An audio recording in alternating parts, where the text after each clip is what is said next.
My write-up of that last crime was so ingenious that Purlock Publishing tossed me quite a tidy sum.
I wonder if someone could tell me more about this.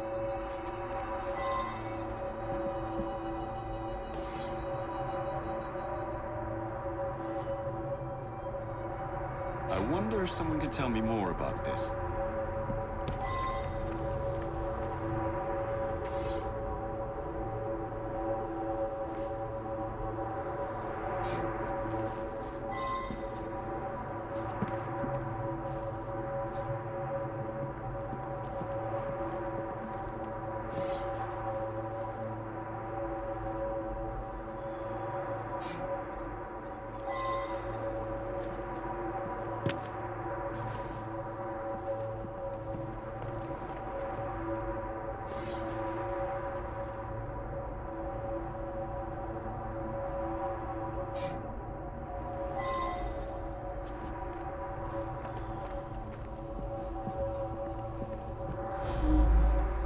I'm just the housekeeper, but Mr. Casham was a dear friend.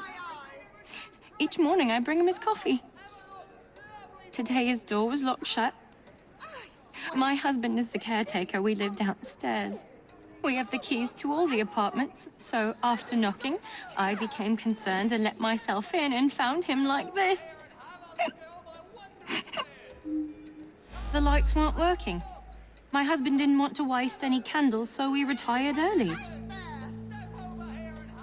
Mr. Cashin was a respected music critic, a very accomplished man. Just walk right through, as if you don't care.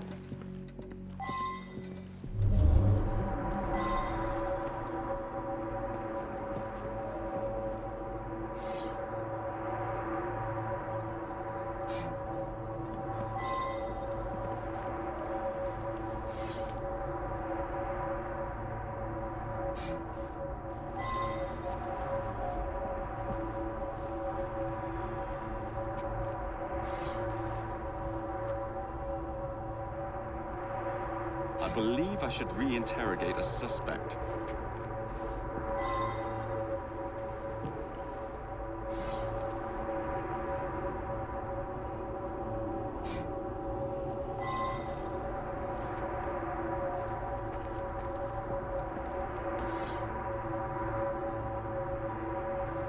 Now that I've seen this, I should ask more questions.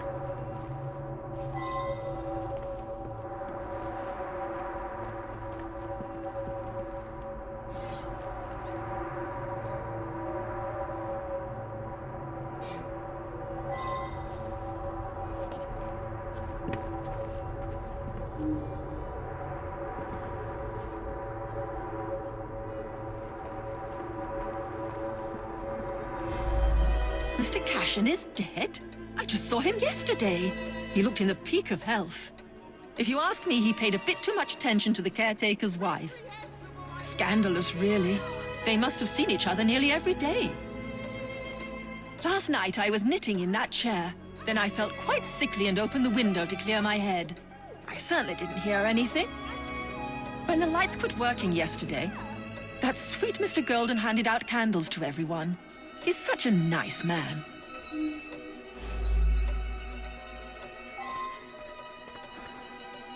Gone just like that, eh? He lived right next door and often came home from his concerts a bit drunk and singing at the top of his lungs. Drove my wife near crazy. Cashin had an eye for the ladies, no question. I was a bit jealous of him, frankly. I was down in the cellar, fiddling with my experiments. That belongs to Mr. Golden. He's an awfully nice chap. We let him use our apartment during the day when my wife and I are out tending our shop. He likes to rehearse here where the light's better. I'm an amateur chemist. Henman let me set up a few experiments in the cellar. Out of control. You just walk right through, as if you don't care.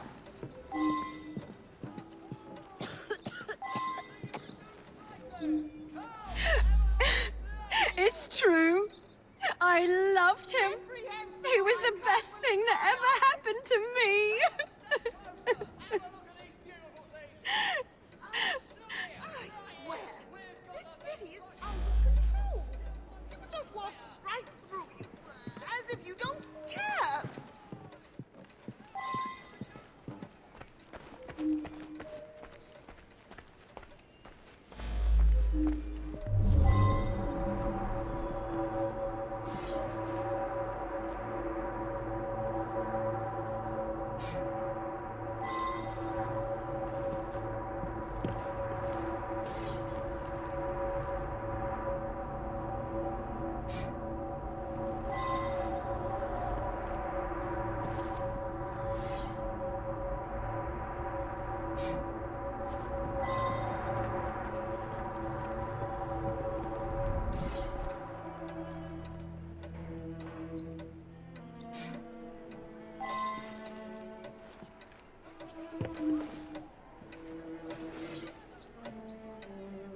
I should go back and ask about this.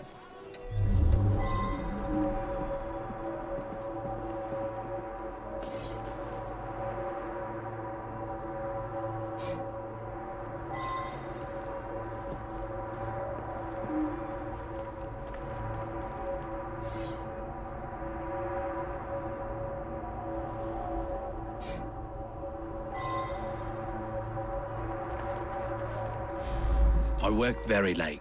So did he. I only met him once or twice in the 2 years I've been living here.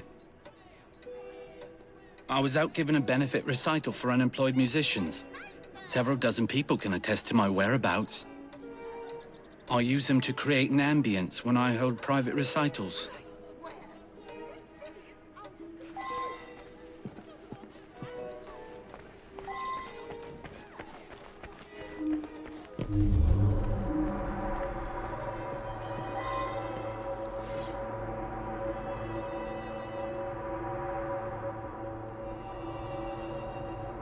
I should go back and ask about this.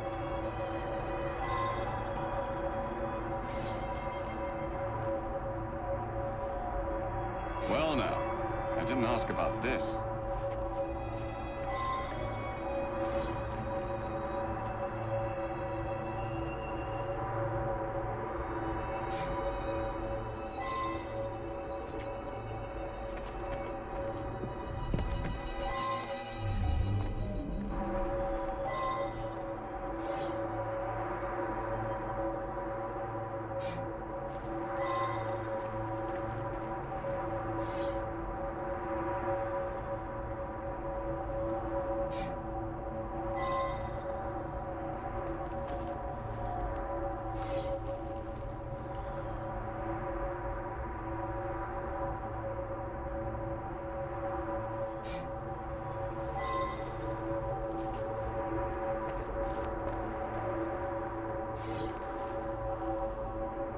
I should go back and ask about this.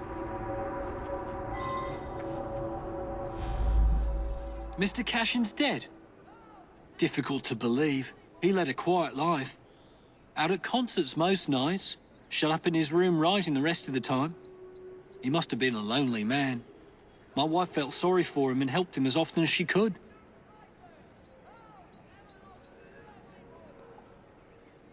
I'm in charge of the running and upkeep of the whole building, so I can get dirty now and then. I was just doing some work in the basement. I forgot to put it away after I fixed Mr. Golden's music stand yesterday morning. I left it there, and he came to give it back. The gas quit working yesterday. I don't know enough to fix such things safely myself. A man from the company is going to come by tomorrow.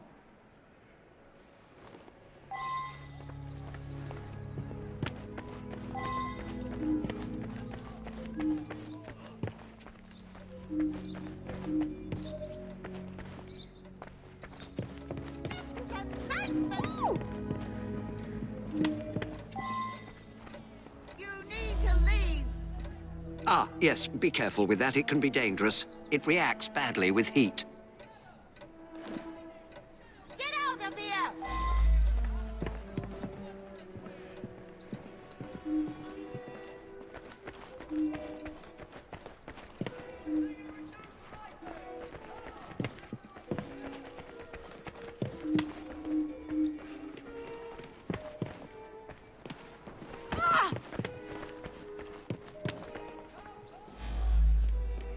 I never had any problem with the man. What? With my wife? That bastard.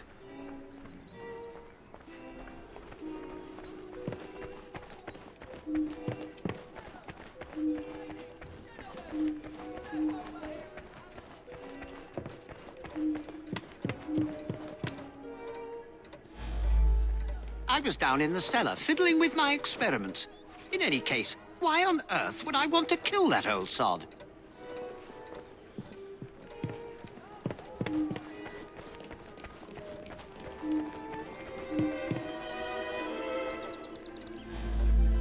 He destroyed an entire orchestra. All those musicians put out of work. A rancorous old man who had no talent or creativity of his own. I suspect there was more to that mystery than meets the eye. I'm going to look into it. Up to the clink with you.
My dear friend, the Ghost Club has an extraordinary case for you. The spiritualist, Thaddeus the Amazing.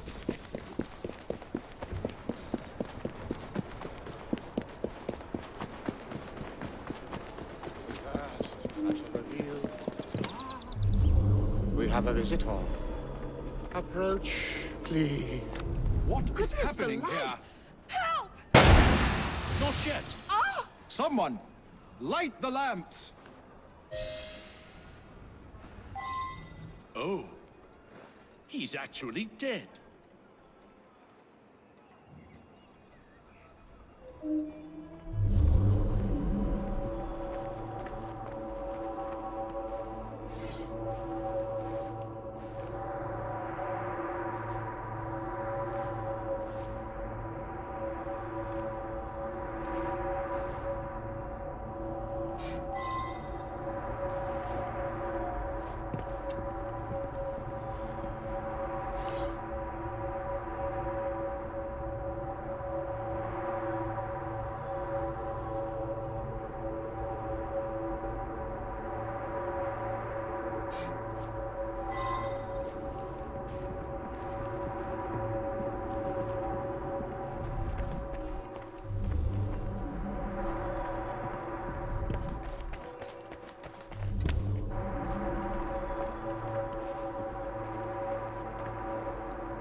I should go back and ask about this.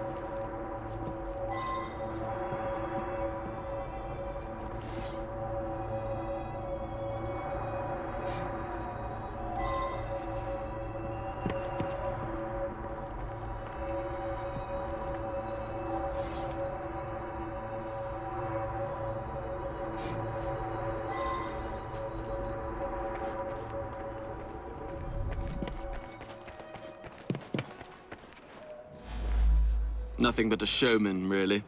Each week he gave a séance with all his clients present together. So many people makes everything much more dramatic. I attend Lady Ursula at these sessions. She's ailing and needs someone to help her along. I have no particular belief in an afterworld, but if it comforts Milady, I see no harm.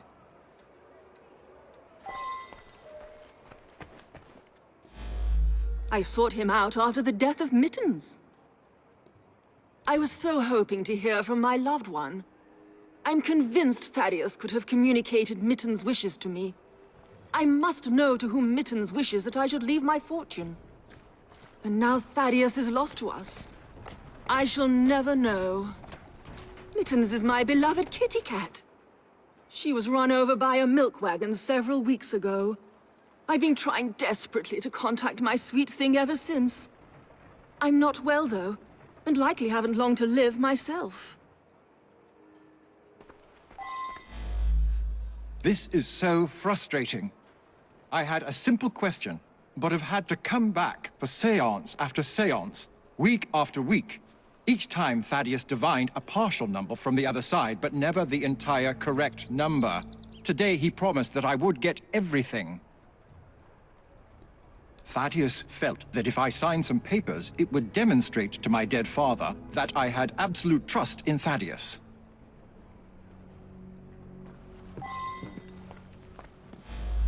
He was an incredible psychic. I came to clarify some personal financial matters. I don't understand what happened. He foretold his own death, but I didn't expect it to happen like this.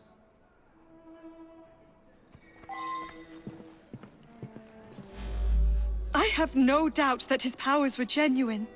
He was able to tell me of my daily comings and goings, and all manner of details that he couldn't possibly have known. He certainly was going to be able to put me in contact with my sister. I'm so sorry to lose Thaddeus. The oddest part is that he claimed all would be revealed to each of us before his death. I've been coming here to decide whether I should accept a marriage proposal. Thaddeus had been attempting to contact my departed sister so that she could give me advice.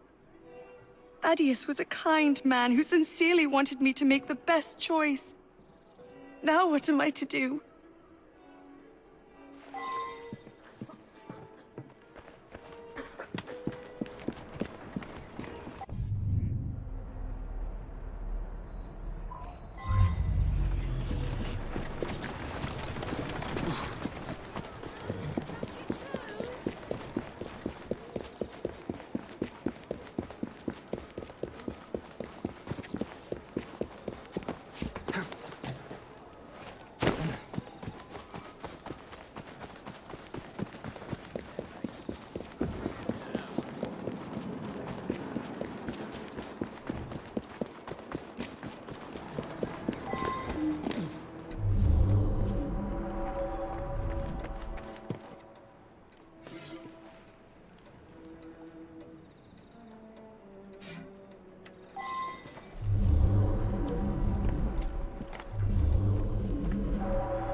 My brother has become obsessed with some secret bank account.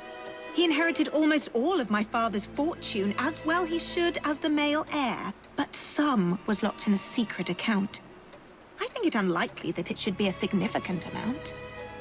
I went along to the seances a couple of times. I thought it was a waste of my brother's time. Power of attorney to a psychic? That sounds very unusual indeed.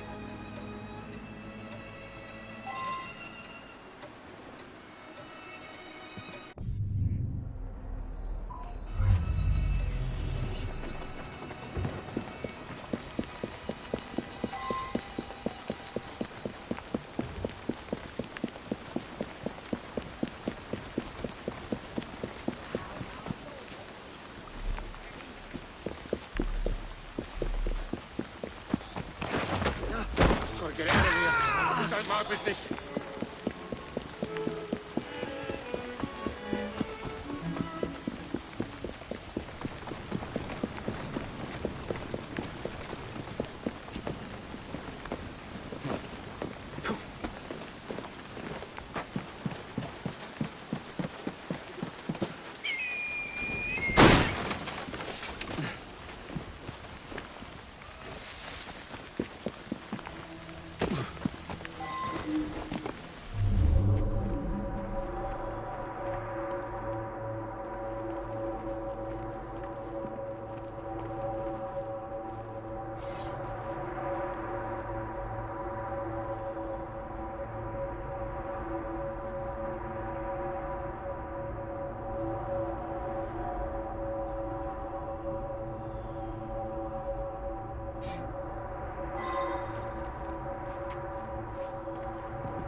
Well now, I didn't ask about this.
father mentioned this swindler to me. I understand it's because of him that my engagement has been delayed. I know the owner of a local brewery, and I'm convinced his business will flourish. He just needs some financial backing.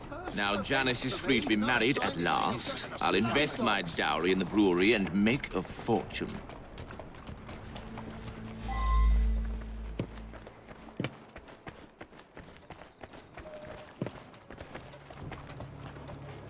Never trust a man who tells you what you want to hear.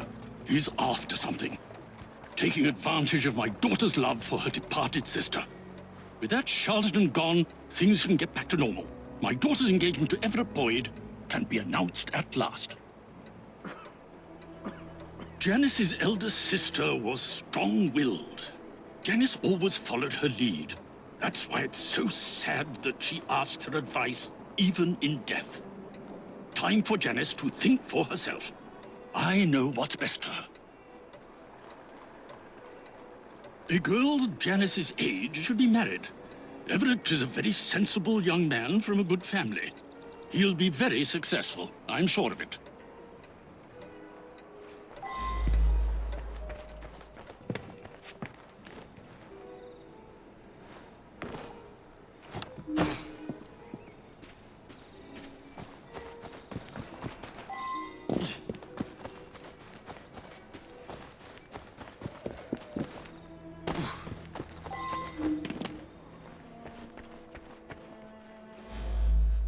Janice is a lovely creature. I would be honored were she to accept my proposal. I do adore her.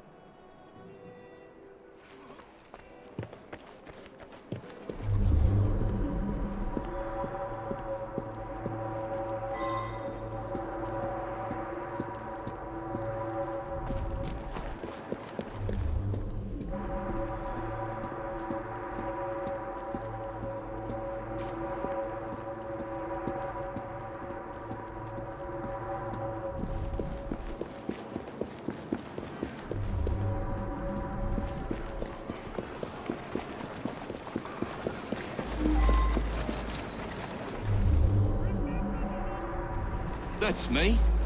Yeah, some fella come by here every so often. Gives me a silver sixpence if I tell him everything about the folks in that house. Nothing unusual about him. Just a regular fella. I seen him go into that building over there.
I should go back and ask about this.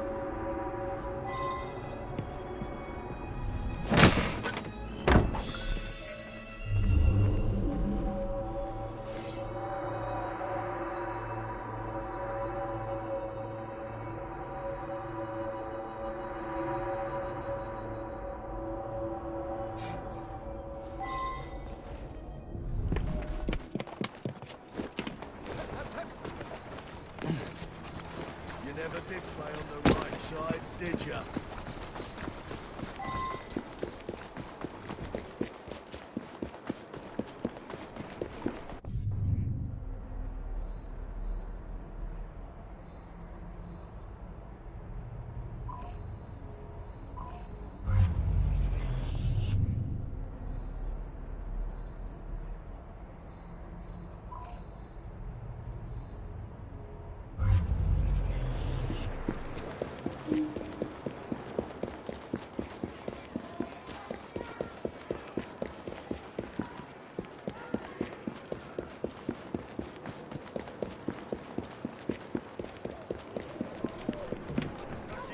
Having difficulty keeping up. What do you make of that? Right ashamed.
Lady Ursula's health is not good at all. And now she's lost her cat, it's almost like she has nothing left to live for. Lady Ursula was planning to leave her fortune to her cat Mittens. Since the cat passed on, she's been going to that spiritualist in hopes that Mittens will tell her what to do with the money. He's been Lady Ursula's butler for years. We have plans to marry. But first, Douglas needs to put together a little nest egg. He says he'll have some money soon.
My father left everything to Howard. Well, I had other ideas. They had nothing to do with murder. I wasn't even there.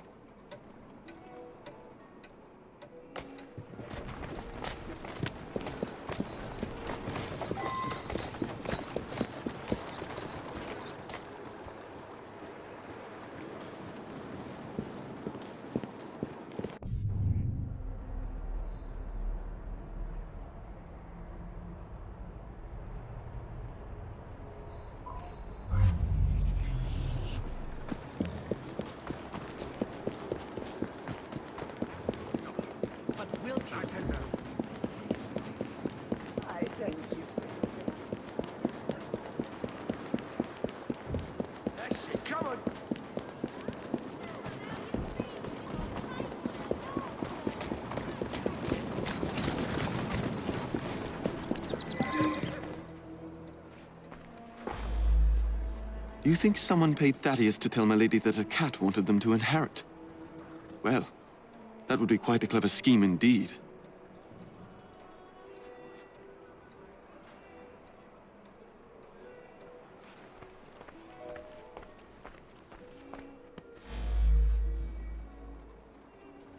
I simply do not believe it.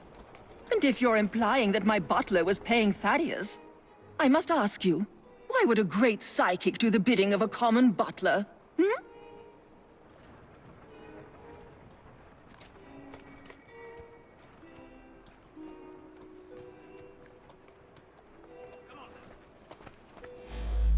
My own sister? Paying Thaddeus off? I thought he was a bit too insistent that I sign that paper. Well, Anne is going to get a good talking to, believe you me.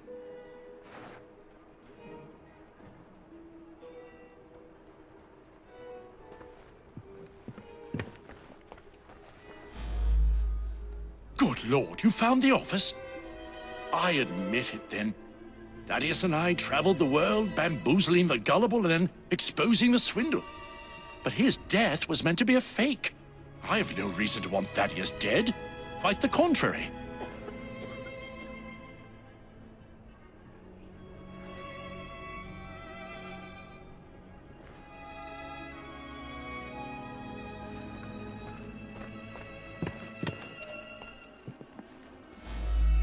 You believe that Everett paid Thaddeus to manipulate me?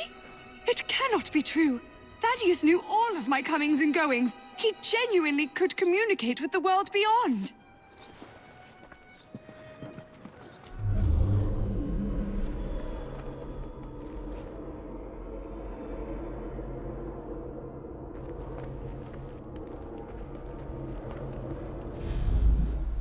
He was going to reveal my plot. He paid the price for betraying a fellow crook. This Thaddeus fellow was rather too clever by half. But you pieced it all together very cleverly. Mr. Raymond was particularly interested in this one. He admired the duplicity of Thaddeus.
Hey!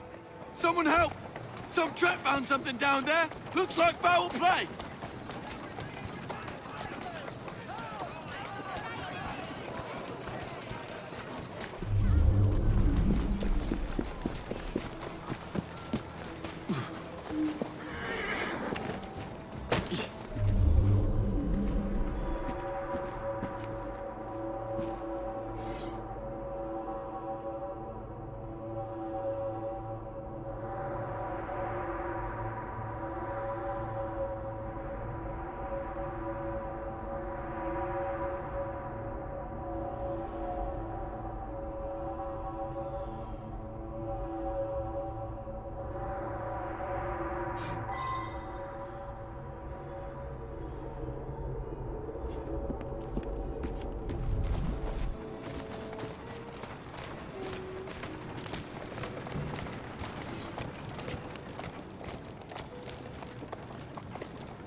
I believe I should re-interrogate a suspect.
I heard a splash, and right quick pulled this bloke out of the shallows, dead as a mackerel.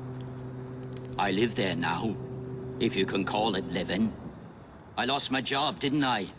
No need for the likes of me when a machine can do the work.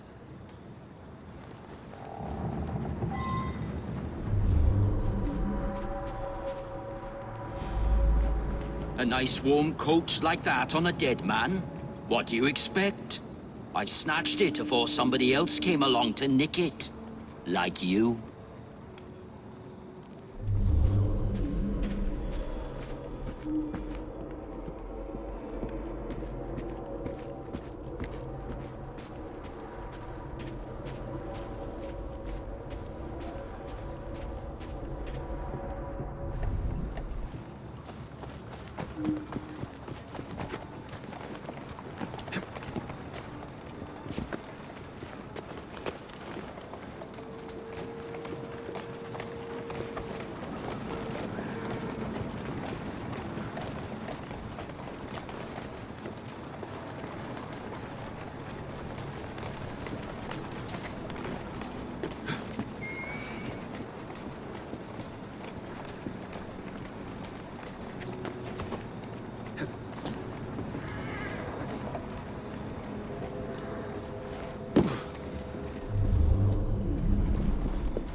I believe I should re-interrogate a suspect.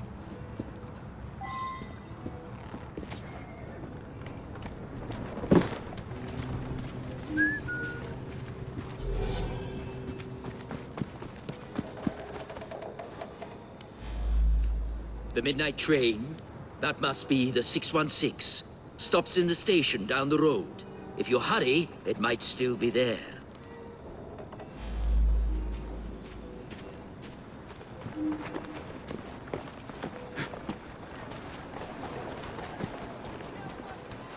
Steady on.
better hurry.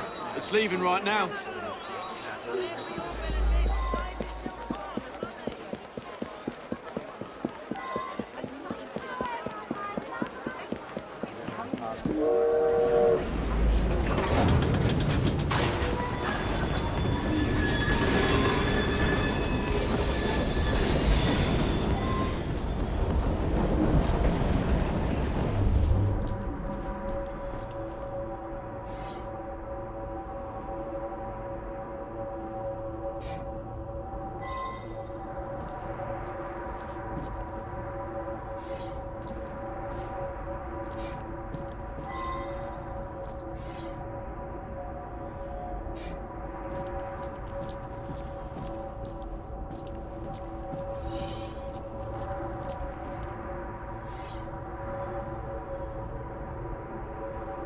Now that I've seen this, I should ask more questions. It was a typical evening. As far as I knew, nothing unusual happened until you came aboard with this story of a murder.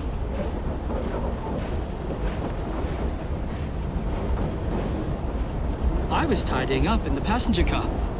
Around midnight, Vivian ran through. She thought someone was looking for her. Just another wealthy passenger. They're all pretty much the same.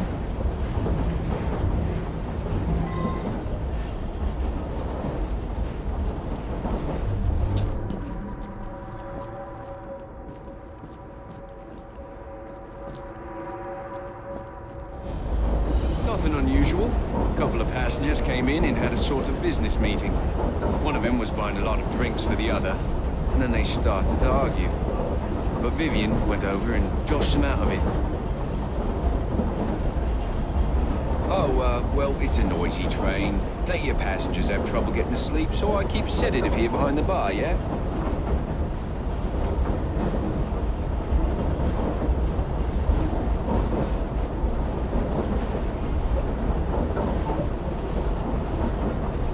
Peter, nice bloke. Came here after being sacked from a foundry a few months ago. I'll tell you, he looked white as a ghost after he served the businessman.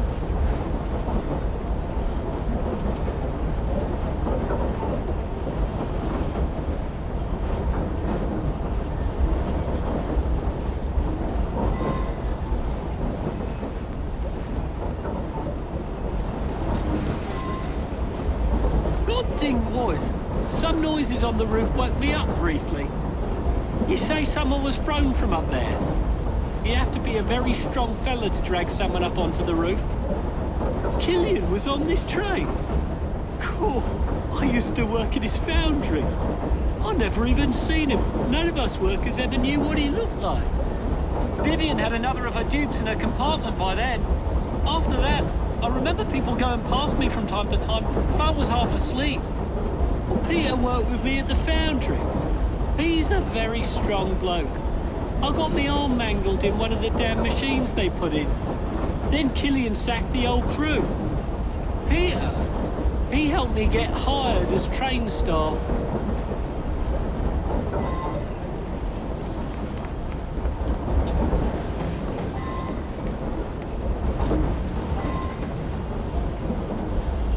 I had drinks in the dining car with Killian. We had business dealings in them.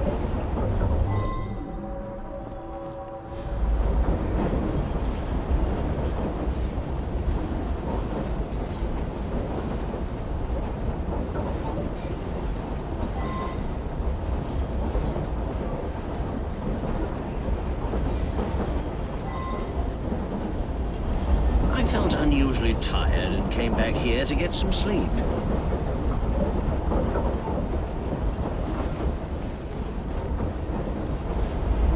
Mr. Wolfe had a few with Mr. Killian. Then the young lady invited herself over to have a glass with him. Mr. Wolfe bought him drink after drink. Then they got angry. But the young lady come over, and it's obvious that Mr. Killian was interested in a rendezvous, like. Around about 11:30, Killian and her left together. I've been Mr. Wolfe's valet for going on several years. He's frail and needs a man like me to help him about. Mr. Wolfe became terribly tired, even though he'd only had one drink. He toddled off to bed well before midnight. I stayed in the dining car for a few drinks with the barman.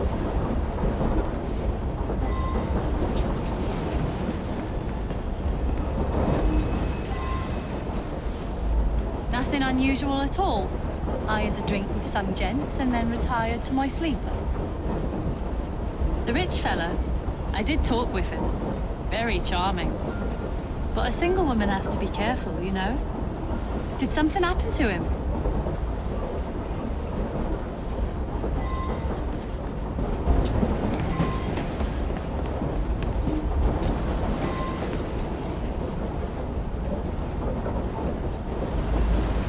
I suppose there were some disagreements, but there always are when a great deal of money is involved. You mean the young lady? She and Killian hit it off famously. Embarrassing, really. Sam, he's a trusted valet. He's terrifically strong, which makes him useful.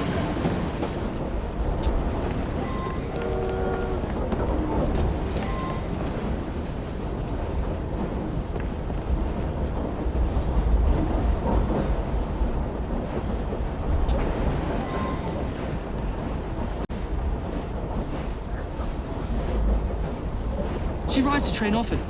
She's very friendly with the other passengers.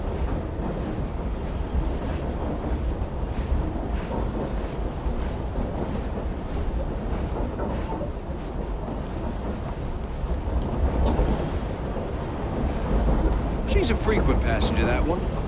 Hangs about with the wealthier sort. Likes to entertain them, if you take my meaning.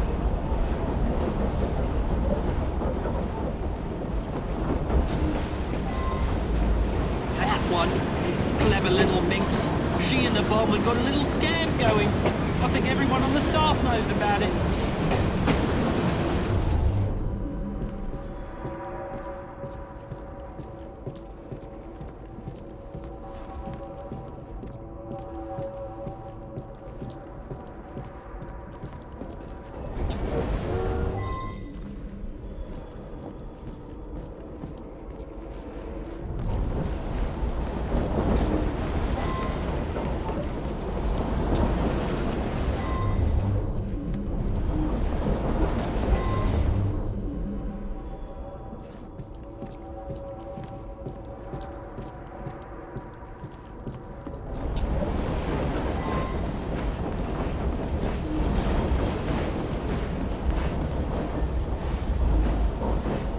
I gave him what he deserved.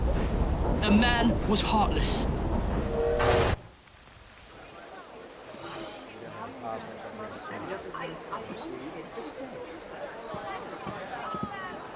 I believe something larger is afoot. A lot of murderous anger concerning industrialists. Might be something to look into. Up to the click with you.